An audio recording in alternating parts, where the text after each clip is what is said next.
The spectral series which corresponds to the electronic transition from the higher level to the fourth level is called what?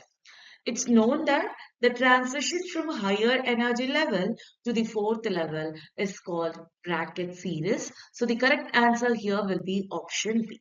And this series lies in the infrared region as well. Let us check why other options are wrong. It's known that transition from higher energy level to the first level, then it will be called as Lyman series.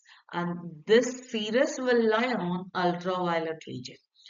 If the electrons are transiting from higher energy level to the second one, then it will be called as Balmer series, and this series lies on the visible region.